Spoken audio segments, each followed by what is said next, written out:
ಈ ವಿಡಿಯೋವನ್ನು ನೋಡುವ ಮುನ್ನ ನೀವು ಇನ್ನೂ ಕೂಡ ನಮ್ಮ ಚಾನೆಲ್ ಅನ್ನು ಸಬ್ಸ್ಕ್ರೈಬ್ ಆಗದಿದ್ದರೆ ಸಬ್ಸ್ಕ್ರೈಬ್ ಆಗಿ ಮತ್ತು ಈ ವಿಡಿಯೋಗೆ ಒಂದು ಲೈಕ್ ಮಾಡಿ.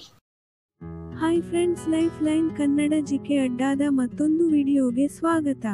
ಗಂಡ ಹೆಂಡತಿ ಈ ದಿನ ಸಂಭೋಗ ಮಾಡಿದರೆ ದಾರಿದ್ರ್ಯ ಮನೆಗೆ ಅಂಟಿ ಬಡತನ ಬರುತ್ತೆ. ಹಾಗಾಗಿ ನೀವು ಸಹ ಈ ತಪ್ಪು ಮಾಡಲೇಬೇಡಿ. ಈ ವಿಡಿಯೋದಲ್ಲಿನ ಮಾಹಿತಿ ಜೀವನಕ್ಕೆ ತುಂಬಾ ಉಪಯುಕ್ತವಾಗಿರಲಿದೆ. ಹಾಗಾಗಿ ಯಾರು ಕೂಡ ವಿಡಿಯೋವನ್ನು ಸ್ಕಿಪ್ ಮಾಡದೆ ಸಂಪೂರ್ಣವಾಗಿ ನೋಡಿ. ಸ್ನೇಹಿತರೆ, ಯಾರೇ ಆಗಲಿ ಸಂಭೋಗದ ಆಸೆ ಬಂದಾಗ ಗಂಡ ಹೆಂಡತಿ ಯಾವ ದಿನ ಅಂತ ನೋಡದೆ ಆ ಕಾರ್ಯವನ್ನು ಮಾಡಿ ಮುಗಿಸುತ್ತಾರೆ. ಆದ್ರೆ ಈ ದಿನಗಳಲ್ಲಿ ಮಾತ್ರ ಸಂಭೋಗ ಮಾಡುವುದು ತಪ್ಪು. ಒಂದು ವೇಳೆ ನೀವು ಏನಾದರೂ ಈ ಕಾರ್ಯ ಮಾಡಿದ್ದೇ ಆದಲ್ಲಿ ನೀವು ಎಷ್ಟೇ ಸಂಪತ್ತು ಗಳಿಸಿದರೂ ಸಹ ಅದು ಕರಗಿ ಹೋಗಿ ಬಡತನ ಬರುತ್ತೆ. ಅಷ್ಟೇ ಅಲ್ಲದೆ ಆರೋಗ್ಯ ಸಮಸ್ಯೆ ಉಲ್ಬಣಗೊಳ್ಳುತ್ತೆ. ಹಾಗಾಗಿ ಯಾವ ದಿನ ಗಂಡ ಹೆಂಡತಿ ಸಂಭೋಗ ಮಾಡಬಾರದು ಅಂತ ನೋಡೋದಾದ್ರೆ ನವರಾತ್ರಿ ದಿನ. ಹೌದು, ನವರಾತ್ರಿ ಹಿಂದೂ ಧರ್ಮದ ಪವಿತ್ರವಾದ ದಿನವಾಗಿದೆ. ಈ ವೇಳೆ ಮನೆಯಲ್ಲಿ ಘಟ ಸ್ಥಾಪಿಸಿ ಉಪವಾಸ ಮಾಡುತ್ತಾರೆ.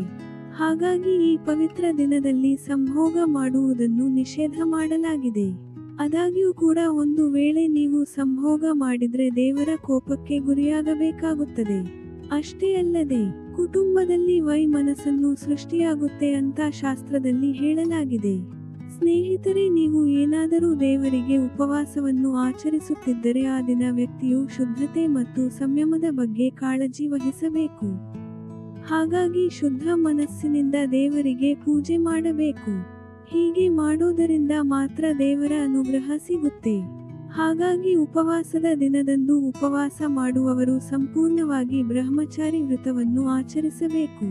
ಸ್ತ್ರೀಯಾಗಲಿ ಪುರುಷನಾಗಲಿ ಪುಣ್ಯತಿಥಿ ಉಪವಾಸದ ದಿನಗಳಲ್ಲಿ ಸಂಗಾತಿಯ ಹತ್ತಿರ ಹೋಗುವುದು ಸರಿಯಲ್ಲ ಅಂತ ಶಾಸ್ತ್ರದಲ್ಲಿ ಹೇಳಲಾಗಿದೆ. ಸ್ನೇಹಿತರೆ, ಇನ್ನು ಸೂರ್ಯನು ತನ್ನ ದಿಕ್ಕನ್ನು ಬದಲಾಯಿಸುವ ದಿನವಾದ ಸಂಕ್ರಾಂತಿಯು ಅತ್ಯಂತ ಪವಿತ್ರ ಹಾಗೂ ಪ್ರಾಮುಖ್ಯತೆ ಹೊಂದಿದೆ. ಈ ದಿನ ಪುಣ್ಯ ಸ್ನಾನ ಹಾಗೂ ದಾನದ ಬಗ್ಗೆ ವಿಶೇಷವಾಗಿ ಹೇಳಲಾಗಿದೆ.